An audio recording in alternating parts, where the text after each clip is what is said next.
By the end of this video, you will understand what is likely to occur in the silver coin industry here on the Culture of Currency. With millennials slowly coming into positions of wealth, what have their spending dollars told us about where the market of silver coins are headed? We've seen many trends in other consumer products that tell us millennials are willing to spend more money on items that have a unique value that goes beyond the product itself. We interrupt today's video to make a public service announcement. Please take a minute to join our new Reddit group for those who love silver coins. I already have an expert in European metal markets and will be hoping to add a coin expert and retailer of coins as moderators so that your questions can be answered with clarity and honesty. We also want you to show off your recent silver pickups because many of you don't have YouTube channels to share your collections with. We would love to cheer you on as your journey in metals continue. The reason I've isolated millennials in this article is that they are the next wave of dollars who will control the majority of purchased goods in most sectors of the market as baby boomer generations settle towards retirement.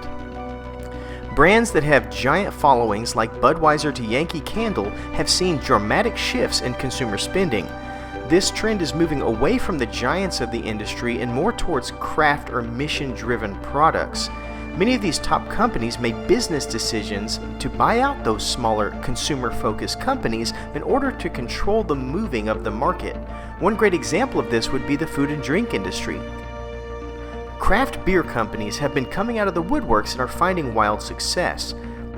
They did get hurt a little bit with COVID, and they cannot compete with the price or production of the big players, but they offer something that big companies cannot: an awesome, tailored experience and a unique product that feels good to the supporter or to the consumer.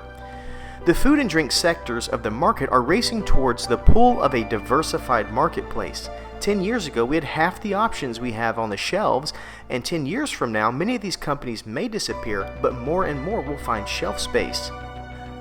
The hard truth is that the public oftentimes does not know it wants something until it's right there in front of them and they have the option to try it.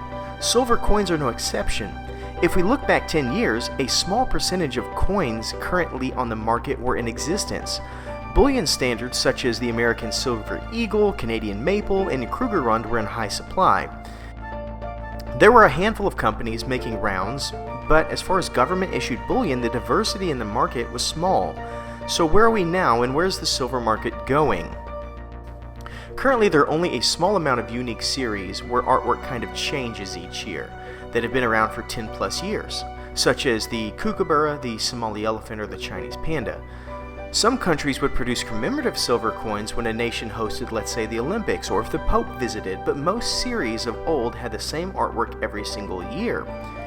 As you may know, unique series are popping up every single month and they highlight various nations, cultures, histories, animals, and other themes, all approved by governments throughout the world. This is such a rapid and dramatic change in the bullion market. A great example would be the EC8 series in the Caribbean. This is a series that highlights 8 nations in the Caribbean, and every year, each of the 8 mints a new coin with new imagery. The Comsco Mint of South Korea is another one that highlights the cultural history with differing series, and the nation of Australia seems to have a new coin every week, either from the Royal Australian Mint or Perth Mint, over a myriad of themes. If you've ever spent time on apmex, Bullion Now, or any of these other online distributors of metal, you will see so many unique coins. I truly believe this is where the market is going. The days of collecting silver just to sit in a box, just in case the market crashes, are dwindling to the new wave of collectors who value the culture, history, and stories behind the coins. They want to see the things that they're buying. They don't just want to put them in a box. These are the buyers who care much less about a premium because they feel like they are getting something more than the value of silver weight, just like those who are willing to pay more to purchase craft beer over, let's say, Budweiser. Don't get me wrong, premiums are still a matter that they care about, but they matter less when you look at your coin and actually enjoy what you see. Most of these new series are also taking note that buyers like coins that they feel like are rare, as many producers are minting coins in series that have a quantity of 50,000 or less.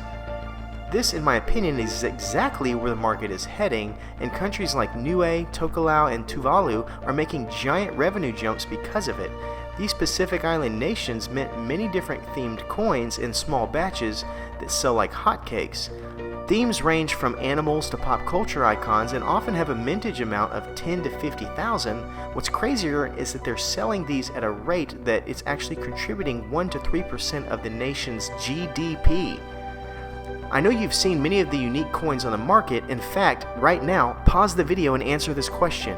What is the current coin for sale that you really want to get your hands on? Let me know in the comments below and then push play and rejoin us. The market of silver coins is solving the algorithm of purchasers, much like Google and YouTube, as the world mints tailor their designs to themes that have demand while driving up the demand by lowering mintage amounts. Only a small percentage of the world's silver is used for bullion coins, but if this trend keeps moving towards large profits, governments may allocate more and more silver for bullion production. All of this being said, there is no better time than the present to start the hobby of collecting silver coins, and with websites like hobbysilver.com, it has never been easier. The markets are full of diverse products, and with financial support of your investments, the future is even brighter as it keeps this industry running. By the way, these coin stands that you see here just came in the mail, and I love them. I've got 15 of them for $8.99, which is the best price I could find for good quality. The reason I say that is that some of you like to actually look at your coins more than put them in a box, and this is a cool way to display those from time to time. If you like these, I'll go ahead and link them in the description below. Thank you for watching, and as always, please remember to stay classy and current with the culture of currency.